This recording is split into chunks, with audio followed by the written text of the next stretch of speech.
Right ఇక breaking news చూస్తున్నాం. తిరుమలపై social మీడియాలో జరుగుతున్న ప్రచారాన్ని టీటీడీ ఖండించింది. తెలంగాణ ప్రజా ప్రతినిధుల సిఫార్సు లేఖలను స్వీకరిస్తున్నట్లు వస్తున్న వార్తలు నిజం కాదని స్పష్టం చేసింది. వారానికి 2 రోజులు తెలంగాణ ప్రజా ప్రతినిధుల లేఖలు స్వీకరిస్తారని మీడియాలో ప్రచారం జరగగా ఆ ప్రచారంలో నిజం లేదని తేల్చి చెప్పింది. తెలంగాణ ప్రజా ప్రతినిధుల సిఫార్సు లేఖపై ఎలాంటి నిర్ణయం తీసుకోలేదని టీటీడీ బోర్డు వివరణ ఇచ్చింది.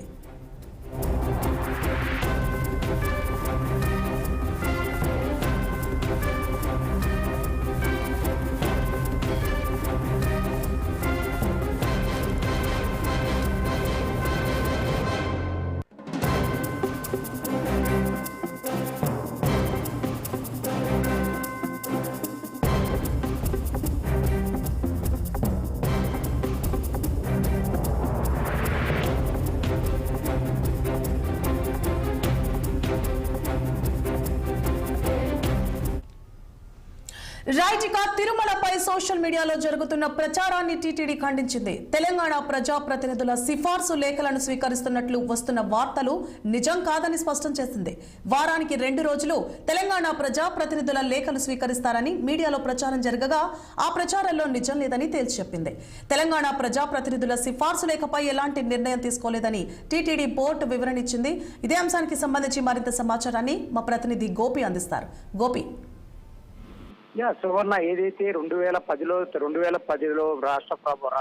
రాష్ట్రాలని డివైడ్ చేసి కేంద్ర ప్రభుత్వం అప్పటి కేంద్ర ప్రభుత్వంలో ఉన్నటువంటి కేంద్ర ప్రభుత్వం దాదాపు 10 ఏళ్ల పాటు ఉమ్మడిగా ఉండాలని చెప్పి కూడా ఏదైతే ఏపీ రాష్ట్రంలో ఉన్నటువంటి ఎమ్మెల్యేలకు ఎటువంటి మర్యాదలు తిరుమల తిరుపతి దేవస్థానం గౌరవం చేస్తారో అదేవిధంగా తెలంగాణ రాష్ట్రం నుంచి వచ్చే ప్రజాప్రతినిధులు కూడా అదే విధంగా మర్యాదలు చేయాలని చెప్పి కూడా రాష్ట్ర ప్రభు అప్పటి కేంద్ర ప్రభుత్వం కూడా ఉమ్మడి ప్రభుత్వం ఉన్నటువంటి తర్వాత 10 ఏళ్లు దాటిన తర్వాత 2021 కూడా 2 రాష్ట్రాల నుంచి కూడా విభజిస్తూ ఏదైతే తిరుమల తిరుపతి దేవస్థానంలో ఉన్నటువంటి తెలంగాణ ప్రజాప్రతినిధులకు ఇస్తున్నటువంటి సిఫార్సు లేఖలను కూడా పూర్తిగా నిలిపివేశారు. అటు తర్వాత దాదాపు 2021 నుంచి కూడా ఏదైతే తెలంగాణ ప్రజాప్రతినిధులు స్వయంగానే తిరుమలకు వస్తేనే వాళ్ళకి ప్రోటోకాల్ దర్శనం చేయిస్తున్నారు. అప్పటి నుంచి 2021 నుంచి కూడా.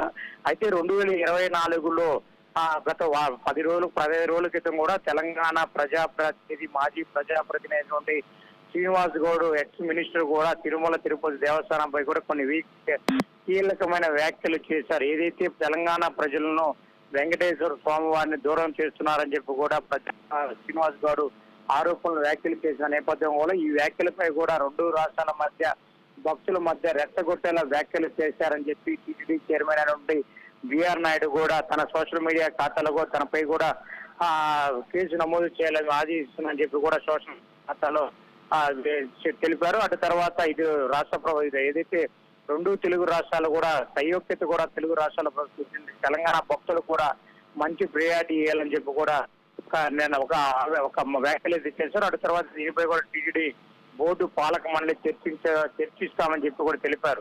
ఏది ఏమైనా కూడా గత 2 రోజులు కూడా తెలంగాణ సిఫార్సు లేఖల మీద వారానికి 2 రోజుల పాటు ప్రత్యేక ప్రవేశ దర్శనాలు కేటాయిస్తారని చెప్పి సోషల్ మీడియాలో కూడా హల్చల్ చేయడం కూడా ఈ రోజు ఉదయం డైలీ ప్రోగ్రామ్ అయిన తర్వాత తిరుమల తిరుపతి దేవస్థానం కార్యనిర్వహణాధికారి శ్యామలరావు కూడా దానిపై కూడా ఖచ్చితంగా ఖండించారు. సోషల్ మీడియాలో వస్తున్నటువంటి ఇది కూడా ప్రచారం కూడా పూర్తిగా అబద్ధం అని చెప్పి ఏదైనా ఈ సంబంధించిన తెలంగాణ ప్రజాప్రతినిధులు వచ్చిన లేఖలను కూడా పూర్తిగా అవాస్తవం, ఎటువంటి టీటీడీ ఏ నిర్ణయం కూడా తీసుకోలేదు, దీనిపై కూడా భక్తులు గమనించాలని చెప్పి కూడా శ్యామలరావు అయితే వివరించే ప్రయత్నం అయితే చేశారు.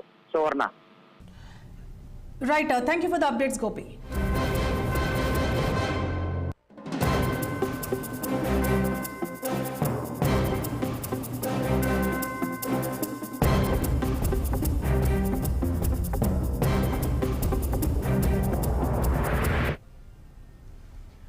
మాజీ ప్రధాని మన్మోహన్ సింగ్ అంత్యక్రియలు కొనసాగుతున్నాయి. లైవ్